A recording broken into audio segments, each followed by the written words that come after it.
Ever checked your balance, felt a tiny spike of panic, and wondered, is this the right amount of cash to keep parked here? You're not alone. From billionaires all the way down to people stretching every paycheck, everyone wrestles with the same question: how much money really belongs in a checking account? Let's start with what the average American household actually does. According to the Federal Reserve Board's 2022 Survey of Consumer Finances, the median checking balance sits around $2,800. That's a useful snapshot of where the typical family lands, nothing more. Your own right number isn't dictated by what your neighbors or social media influencers are doing. It's anchored to your monthly bills.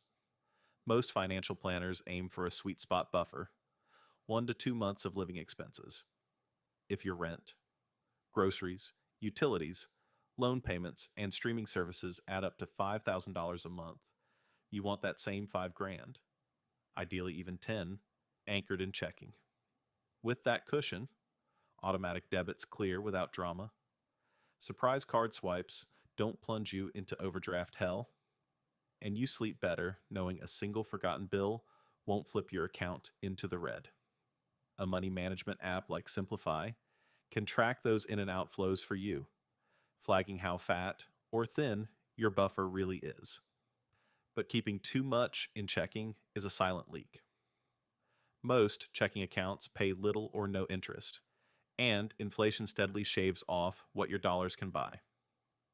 Once you've nailed down that 1 to 2 month cushion, every extra dollar needs a more productive home. Where to send it? 4 destinations usually make the most sense. First stop is a high yield savings account. Online banks now offer interest rates 10 times the national savings average, which the FDIC pegs at just 0.38%.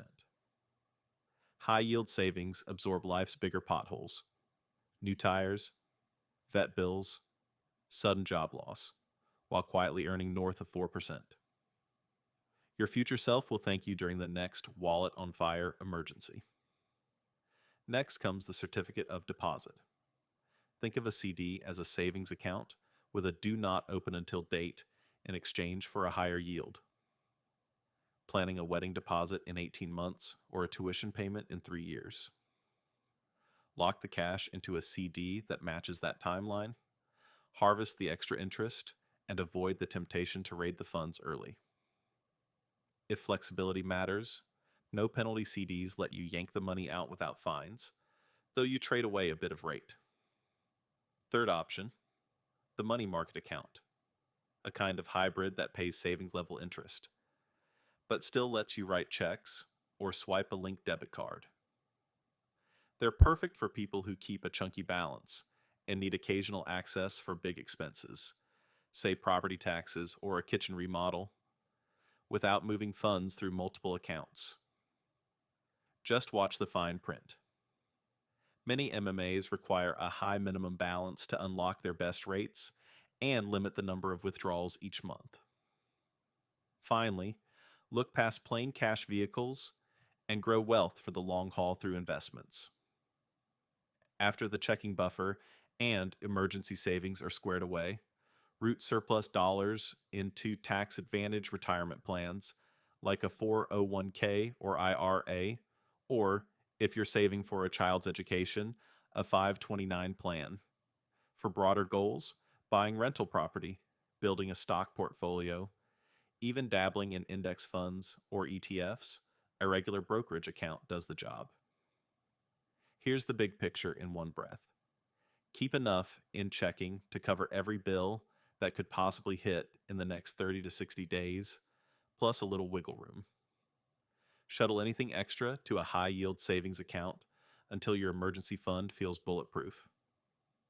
Line up medium-term goals with CDs or money market accounts, and pour the rest into investments that let time and compound growth do their thing. Get those buckets right, and your checking account stops being a stress trigger and becomes what it was always meant to be: a smooth-running money conduit, not a parking lot. Your cash is protected from overdrafts, working harder in higher yield spots, and steadily building real wealth in the market.